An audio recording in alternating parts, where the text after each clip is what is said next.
Hello दोस्तों, मेरा नाम है श्याम जी। स्वागत है आपका पीसीसी स्टडी पॉइंट में। आज हम जानेंगे कुछ महत्वपूर्ण संख्याओं के बारे में। कुछ बच्चों के मन में ये भय बना रहता है कि ये संख्याएं को कैसे हम समझे कि विषम संख्या किसे कहते हैं, सम संख्या किसे कहते हैं, और उसके अंतर्गत भाज्य संख्या, अभाज्य संख्या, पूर्ण संख्या, पूर्णांक संख्या, इन सभी का आज हम डिफिनेशन जानेंगे। उसके साथ साथ उनका एग्जाम्पल के माध्यम से समझेंगे और एकदम बेसिक से, ताकि आपको समझ में अच्छा आ जाए। ठीक है, चलो स्टार्ट करते हैं वीडियो को। पहला नंबर है वास्तविक संख्या की परिभाषा। ठीक है, परिमेय तथा अपरिमेय, परिमेय तथा अपरिमेय संख्याओं के समूह को वास्तविक संख्या कहते हैं। जिसे क्या है, परिमेय तथा अपरिमेय संख्याओं के समूह को, संख्याओं के समूह को वास्तविक संख्या कहते हैं। जैसे, और इसे कैपिटल आर से सूचित किया जाता है या फिर दर्शाया जाता है। ठीक है, एग्जाम्पल के माध्यम से समझते हैं। जैसे हो गया 2 हो गया √4 और 9 हो गया √7। ठीक है, अब वास्तविक संख्या के प्रकार, टाइप ऑफ रियल नंबर, मतलब वास्तविक संख्या कितने प्रकार के होते हैं ये हम जानेंगे। पहला नंबर है ए नंबर है प्राकृतिक संख्या। क्या है? प्राकृतिक संख्या मतलब नेचुरल संख्या, नेचुरल नंबर। ठीक है, शून्य को छोड़कर अनंत तक धनात्मक सम संख्याओं को प्राकृतिक संख्या कहते हैं। मतलब विश्व में जितनी भी संख्याएं हैं जो प्लस में हैं, वो सभी को हम प्राकृतिक संख्या कहते हैं। ठीक है, इसमें जीरो को नहीं लिया जाएगा। ठीक है, बी नंबर है पूर्ण संख्या। बी नंबर है पूर्ण संख्या, इसे कहते हैं होल नंबर। ठीक है, इसमें है जब प्राकृतिक संख्याओं में शून्य को जोड़ दिया जाता है।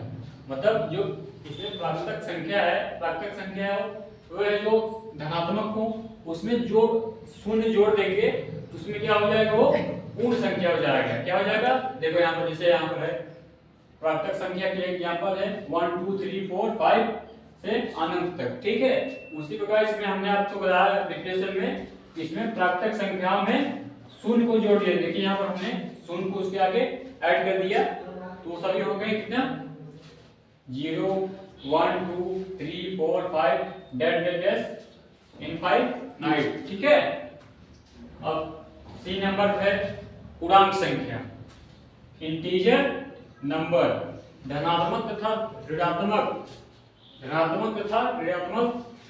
तथा शून्य के समूह की पूर्णांक संख्या कहते हैं। ठीक है, जैसा हो गया -5 -4 -3 हो गया, -2 और -1 0 1 2 3 4 हो गया, 5 हो गया। ठीक है, इसी प्रकार से।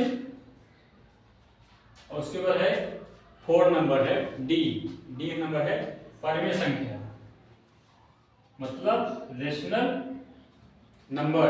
ठीक है, वह संख्या जिन्हें हम P/Q के रूप में व्यक्त कर सकते हैं, उन्हें हम परिमेय संख्या कहते हैं। जैसे मान लीजिए, और वह संख्या जिसे P/Q के रूप में लिखा जा सकता है वह जहां P और Q पूर्णांक है तथा P ≠ 0, मतलब जो Q का वैल्यू होगा वो 0 का बराबर नहीं होना चाहिए। जैसे एग्जांपल देखिए 5.2 3 आ गया, 0.66, ये सभी क्या है, परिमेय संख्याएं हैं। इसे आपको समझाते हैं। जैसे हमने 3 ले लिया, ठीक है,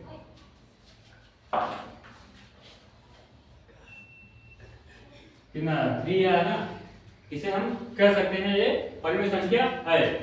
अब ई नंबर 5वां नंबर है अपरिमेय संख्या। वे संख्या है जिन्हें हम p बटे q के रूप में नहीं लिख सकते, वे सब क्या है अपरिमेय संख्या। जैसे एग्जांपल √2 हो गया, √3 हो गया, √5 हो गया, √8 हो गया, ये सभी क्या है अपरिमेय संख्याएं हैं। क्या है अपरिमेय संख्याएं। उसके नाम बाद आता है वास्तविक संख्या के बाद अवास्तविक संख्या दूसरा नंबर। ये जो था हमें वास्तविक संख्या जो टाइप थे वो खत्म होंगे, 5 थे। अब सेकंड नंबर पे अवास्तविक संख्या। ठीक है, यदि किसी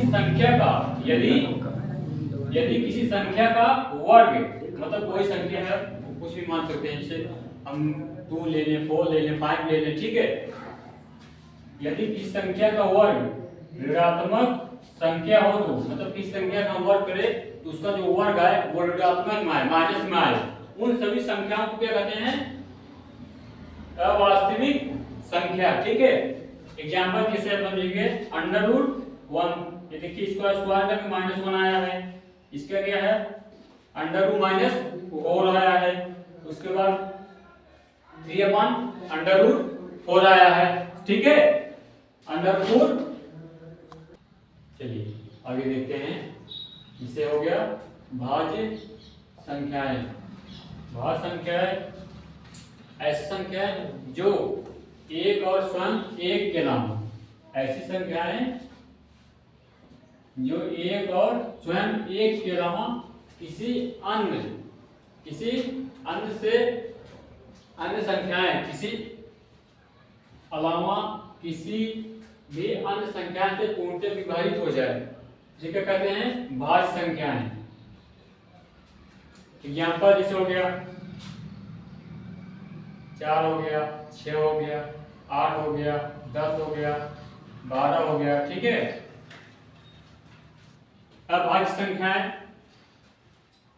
अभाज्य संख्या के अलावा, अभाज्य के संख्याएं के अलावा 2 का गुणनखंड होता है, एक स्वयं और वह स्वयं एक, मतलब जो गुणनखंड होगा स्वयं वह खुद होगा। जैसे मान लीजिए 2 हो गया, इसका गुणनखंड कोई होगा 2 ही होगा। जैसे हो गया 5 हो गया, 7 हो गया। ठीक है, इसका गुणनखंड क्या होगा स्वयं वह खुद ही होगा। तीसरा नंबर है सम संख्या। वह संख्याएं जो 2 से पूर्णतः विभाजित हो जाए उन्हें हम कहते हैं सम संख्या। कोई भी संख्या हो, जिससे मान लीजिए हम 10 ले लिए, 12, 100, 200, 500 हो गया। ठीक है, उससे आगे जा सकते हैं, चाहे जितना आप ले लीजिए। वे सभी संख्याएं जो 2 से पूर्णतः विभाजित हो जाए वो होगी सम संख्याएं। ठीक है, विषम संख्याएं वे सभी संख्याएं जो 2 से पूर्णतः विभाजित नहीं होते हैं, वे क्या हैं विषम संख्याएं। जैसे हो गया 5 हो गया, 7 हो गया, 13 हो गया, 15 हो गया, 17 हो गया, 19 हो गया। ठीक है, ये सभी 2 से विभाजित नहीं होंगे। ठीक है, अगर वीडियो अच्छा लगा हो वीडियो को लाइक, कमेंट एंड शेयर करिए। ठीक है, ओके, धन्यवाद।